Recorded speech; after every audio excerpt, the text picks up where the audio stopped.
Coucou tout le monde, on espère que vous allez bien. Du coup aujourd'hui on se trouve pour une nouvelle vidéo où on va un peu vous expliquer le fonctionnement de la fac. Ouais, on vient de finir notre licence aujourd'hui, Voilà, on l'a validé, donc voilà, on veut vous partager un peu notre expérience. Ouais. Voilà. Et en plus de ça, pour la plupart, vous allez peut-être rentrer en faculté et vous savez peut-être pas un petit peu en quoi ça consiste, comment s'organiser, tout ça. Donc on va vous partager notre expérience, nos petits conseils. Voilà, comme ça vous ne ferez pas les mêmes erreurs que nous, par exemple, si on avait mais très peu. Dans les révisions, on travaille. Ah oui, surtout les révisions. Enfin bref, on espère que cette vidéo va vous plaire et on vous laisse avec la suite. Allez. Donc vous venez de quitter le lycée là, et vous allez vous inscrire dans une fac, et le plus important en premier, c'est de fixer son emploi du temps. C'est d'organiser son emploi du temps, c'est ça, hein? En fait, à la fac, vous avez un emploi du temps avec plein de matières de CM et de TD. Alors donc, CM, c'est des cours en amphi. TD, travaux dirigés. Voilà. Vous avez par exemple une matière et vous l'avez par exemple sur 3 jours. Et en fait, c'est à vous de choisir quel horaire vous voulez. Enfin, nous, dans notre fac, à Paul Valéry à Montpellier, c'était comme ça. Du coup, en fait, tu crées ton emploi du temps, il faut que tu ailles sur M Group, après ça dépend des académies, je pense. Et après, tu t'inscris à tes cours, en fait, mais par contre, il faut vraiment se dépêcher parce que les places, elles partent très vite. Voilà, l'astuce, c'est surtout, franchement, de vous renseigner pour savoir quand ouvre la possibilité de vous inscrire dans vos cours, et vraiment être à la minute près sur son ordinateur pour s'inscrire. Et en plus, autre astuce quand même, c'est surtout vraiment de bien organiser ses cours, c'est-à-dire pas prendre un cours à 8h et un autre cours à 17h, essayer de les regrouper au maximum. En fait, ça dépend des personnes. Il y a des personnes qui vont préférer avoir leur matinée, dans ce cas-là, vous mettez tout l'après-midi, et d'autres qui vont préférer le matin et avoir leur après-midi. Moi, je sais que personnellement, pour ma part, j'aimais pas que, par exemple, la même matière du TD et du CM soit d'affilée, parce que vous avez une évaluation pour le CM et une évaluation pour le TD. Et donc, si c'est collé, si les cours s'enchaînent, vous n'avez pas le temps de réviser entre les deux. Donc, je sais que moi, par exemple, j'en mettais un le matin et un 3 heures après. Franchement, c'est un petit conseil que je vous donne parce que c'est mieux ça que d'enchaîner tous les partiels. Enfin, en plus, taper 4 heures de la même matière, c'est chiant aussi. Ouais, c'est chiant aussi, mais je sais qu'il y en a qui vont se dire ouais, ben on met tout et tout pour avoir plein de temps de repos, etc. Tout des après-midi, etc. Mais des fois, c'est pas la solution à faire. Donc, réfléchissez quand même. Et comme autre conseil aussi, si vous le souhaitez, c'est que d'espacer vos cours aussi. Vous pouvez faire ça afin d'aller à la bibliothèque pendant la journée pour bosser vos cours, pour réviser vos cours, par exemple. Donc, prenez par exemple les 3 heures dans la matinée, après reprenez vos cours à 4 heures ou à 15 heures, comme ça, vous avez franchement du temps. Maintenant, on va parler des cours. Donc, il est très important, la fac, t'es autonome. Donc, les profs, ils s'en fichent, entre guillemets, s'ils te voient en cours, c'est pas leur problème. Ce qu'il faut distinguer, c'est si t'es boursier ou non boursier déjà. Parce que si t'es non boursier, on s'en fiche, tu peux louper des cours, c'est pas grave, entre guillemets. Ça reste pas bien, parce que les CM, donc les cours en amphi, faut vraiment y aller pour suivre le cours. Franchement, même ça va vous servir pour les TD. Justement, pour les travaux dirigés derrière. Donc franchement, allez au CM. Et par contre, si tu es boursier, si tu loupes plus de 3 TD, je crois, la bourse, tu l'as plus. Il faut rembourser.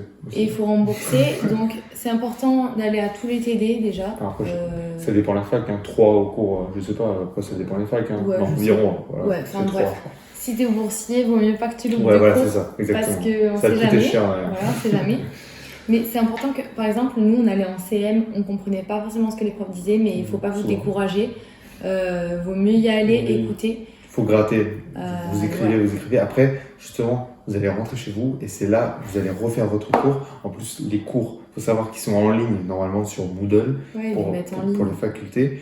Donc, ne vous inquiétez pas, vous pouvez replonger dans votre cours après pour ensuite mieux le comprendre. Alors, du coup, petit conseil pour les CM aussi.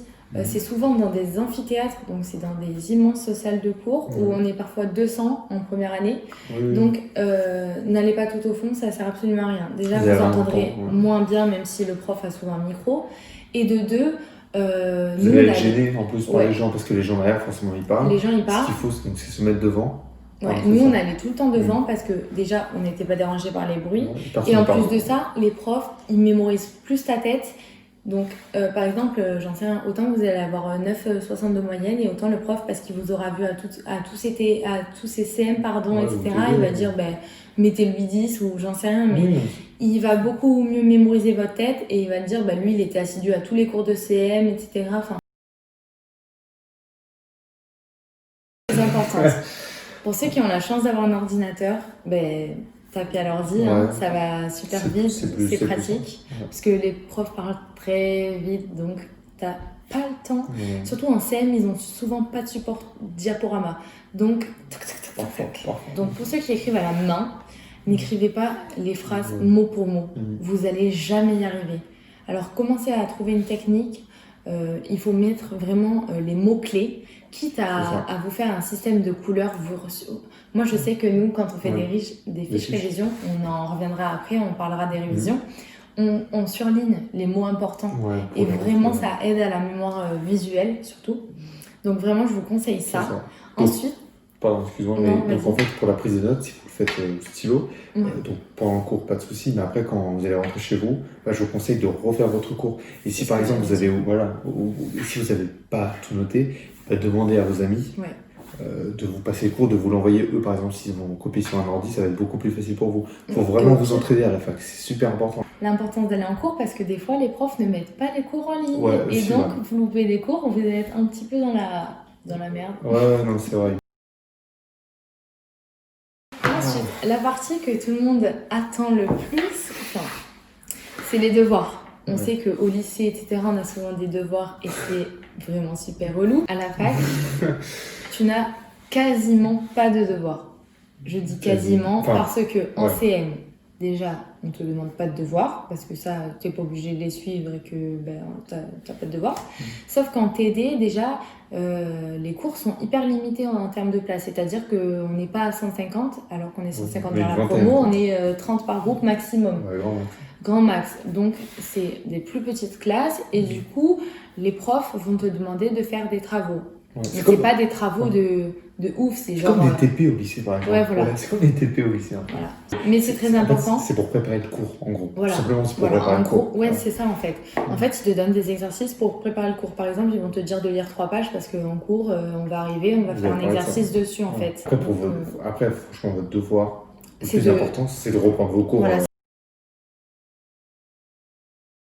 Donc, comme je vous ai dit, maintenant on va parler des révisions. Donc franchement, c'est un des plus importants. Oui, parce qu'à la fac vous avez des partiels et vous n'avez pas de... Enfin, nous, perso, on n'a pas de contrôle continu.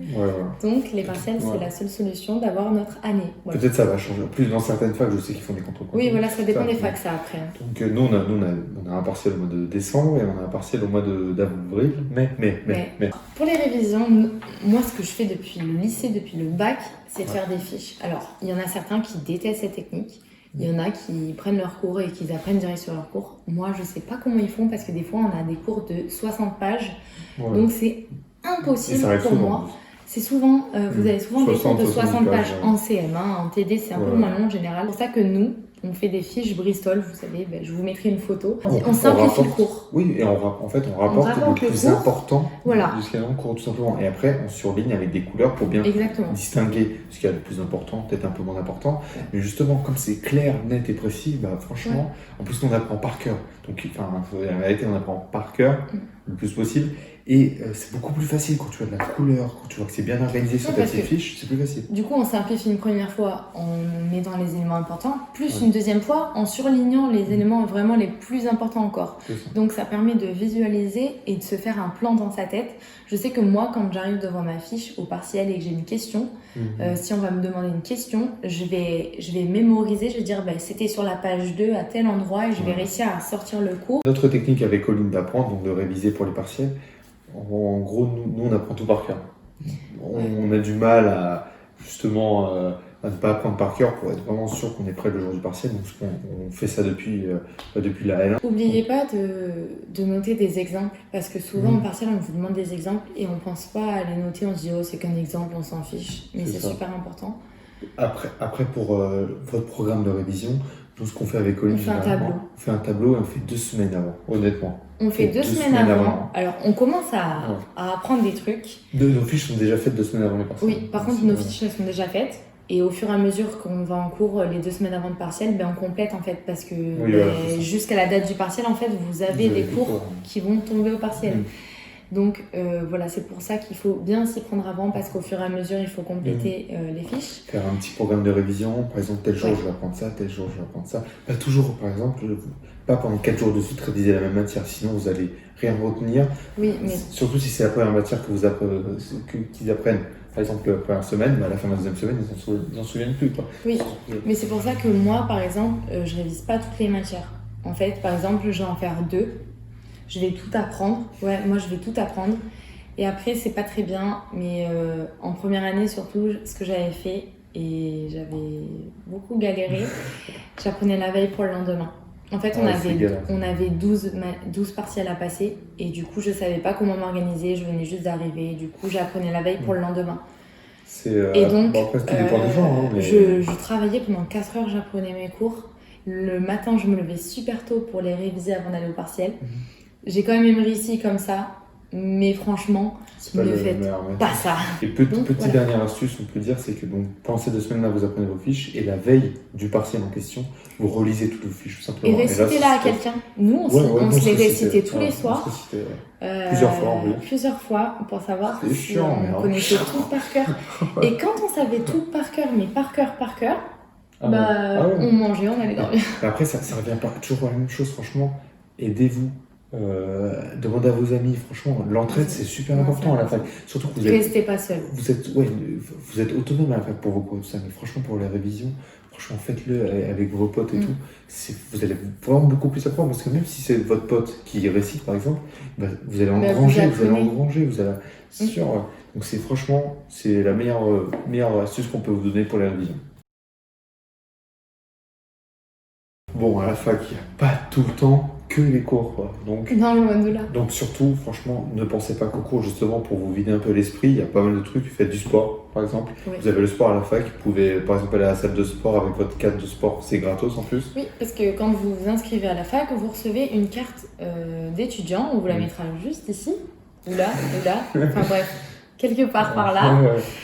Et ça vous donne accès aussi peut-être qu'on en reparlera après, mais au restaurant universitaire, enfin plein de choses, dont une salle de sport. Donc après ça, bien sûr, il y a le B2E, le bureau des élèves, on peut vous dire. Des étudiants, non? Ouais, élèves, étudiants. Un truc comme ça. Donc ouais, vas-y. Donc le BDE, en fait, c'est une association d'étudiants qui se regroupent et qui forment un bureau des élèves pour organiser des soirées. Donc chaque filière a un BDE normalement. Après, ça dépend s'il est plus ou moins grand. Enfin, si votre filière est plus ou moins grande, ça dépend de la taille de votre filière. Nous, elle était grande, donc il y avait un grand BDE. Donc ça permet d'organiser des soirées. Par exemple, vous avez les journées d'intégration. Donc ça, c'est quand vous arrivez, que vous connaissez un petit peu personne. Je vous conseille de la faire pour vous faire des amis. C'est vraiment super bien. Parce qu'à la fac, petit aparté quand même, à la fac, il faut savoir les gens, personne ne se connaît à la fac la plupart. Oui, c'est pas comme au lycée. Donc c'est pas comme au lycée, donc c'est pas pareil. Donc pour se faire des amis, c'est peut-être un peu plus compliqué honnêtement. Donc partager justement ces moments-là, les soirées, les journées d'intégration, tous les trucs comme ça, c'est à ces moments-là, vous pouvez former un petit groupe et tout, c'est super sympa quoi. Alors, le dernier point qu'on va aborder, c'est le plus important, c'est la nourriture. Donc, en tant qu'étudiant, on ne sait pas faire à manger, ou du moins, la plupart des étudiants mangent que des pâtes. Oui, enfin, j'avais pris 10 kilos, donc super. Pour venir, vous allez forcément grossir. Alors ça, c'est sûr. Ne vous inquiétez pas, je les ai tous reperdus, donc c'est pas grave. Enfin bref, du coup, pour ceux qui n'aiment pas faire à manger, etc., nous, dans notre faculté, il y avait... Dans toutes les facultés. Oui, mais on ne sait jamais. Il y avait 2 cafétérias et un restaurant universitaire. Donc les cafétérias, c'est tout un peu la malbouffe, du style frites, hamburgers. C'est du café, vous pouvez y aller ça va hyper vite. À n'importe quel moment, des muffins, des coca, tous les trucs comme ça. Trop bon. Voilà, nous, je sais qu'on y allait souvent, par exemple le matin pour prendre un petit déjeuner, ils faisaient des pains au chocolat frais, chaud, des trucs comme ça. Il faut savoir que c'est pas cher, hein. C'est genre 50 centimes le truc. En fait, c'est fait pour les étudiants, quoi, tout simplement. Donc c'est forcément moins cher que dans une vraie boulangerie ou autre. Et c'est bon, franchement, c'est bon. Et ensuite, vous avez le restaurant universitaire. Donc ça, c'est que entre midi et 14h, je crois. Ça. Et ça, c'est super bien. En fait, vous avez le droit à une entrée, un plat, un dessert pour 3,25 €. Donc c'est 35. Ah, ça a augmenté. Non, 3,30 €. Ouais, donc ça a augmenté à 3,30 €, mais je pense que c'est à peu près les mêmes prix. C'est le Crous qui gère ça. Voilà, c'est ça, exactement. Comme la cafette ensuite. Et en gros, c'est super. Vous avez un repas entrée, plat, dessert pour 3 € quoi. Enfin, vous avez un corner pizza, un corner cuisine du végétarien aussi. Vous avez les pâtes, les pizzas, les grillades. Vous avez plein de différentes saveurs en fait. Donc tout le monde s'y retrouve et c'est génial. Franchement, c'est très très bien. Le midi en plus. Pas envie d'entrer chez toi, tout ça. Ouais, si t'habites loin de la fac, enfin nous on habite à côté, mais je sais que. D'ailleurs, habiter à côté, c'est mieux. Pour rentrer vite chez soi, habiter à côté de la fac, c'est mieux. Si vous pouvez, c'est mieux. Et du coup, ça se paye avec la carte étudiante. Donc en fait, vous avez une carte étudiante, vous avez un compte, ça s'appelle Easly, et vous rechargez votre carte avec votre carte bleue, normale.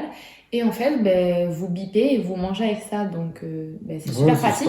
Et la carte aussi permet également, il y a des distributeurs dans la fac, je ne sais pas si toutes les facs en ont, je crois pas d'ailleurs. On en rêvait au lycée. Ouais. Et du coup, il y a des distributeurs de boissons, de manger, voilà. Donc pareil, vous payez avec la carte Easly, donc faites attention quand même, l'argent part très vite. C'est comment en fait, là on n'a pas besoin d'avoir de monnaie sur soi, donc de toute façon on a la carte, on recharge la carte. Donc voilà, on vous a donné pas mal d'astuces. Et surtout, franchement, j'ai envie de vous conseiller de ne pas stresser pour la fac. N'ayez pas peur d'aller à la fac. C'est super important. Franchement, ne stressez pas, il n'y a pas de quoi stresser. Ouais, si vous n'êtes pas autonome de base, ça s'apprend. Sachez-le. Nous, on n'était pas autonomes avant. Hein. Ouais, on pense que. Et après, il y a des personnes, ça ne leur correspond pas du tout. Autant vous allez aller là-bas, ça va pas vous correspondre, c'est pas grave.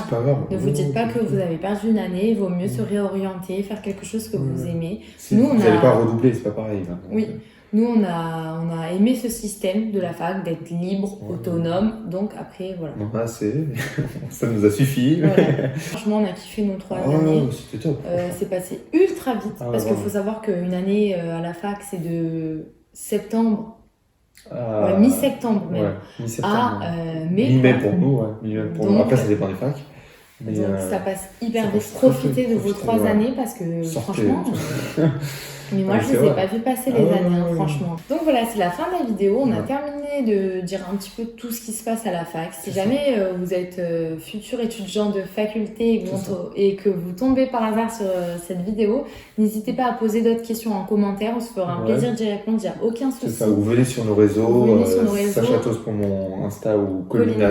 On vous les mettra en description et en bas de la vidéo. Si vous ne savez pas, nous, Colline est dans la communication. Donc elle vient de valider une licence de communication. Moi je suis dans la communication, mais je suis aussi dans le journalisme. Donc si vous avez n'importe quelle question, venez nous voir sur les réseaux, posez toutes les questions que vous voulez, il n'y a pas de souci, on y répondra franchement avec plaisir, que ce soit sur la fac, sur le programme, sur le cursus. Donc voilà, donc encore une fois, n'hésitez pas à liker la vidéo, à la partager à vos amis le plus possible. On est content chaque semaine franchement de sortir une nouvelle vidéo. J'espère que vous aussi vous êtes contents. Et abonnez-vous juste en dessous sur le clic. Activez la cloche. Cliquez sur s'abonner. Donc on vous dit à très bientôt, dans une semaine précisément, dimanche comme d'habitude. Pour une prochaine vidéo. Voilà. Et surtout, comme on dit à chaque fois, prenez soin de vous. Gros bisous. À bientôt. Ciao.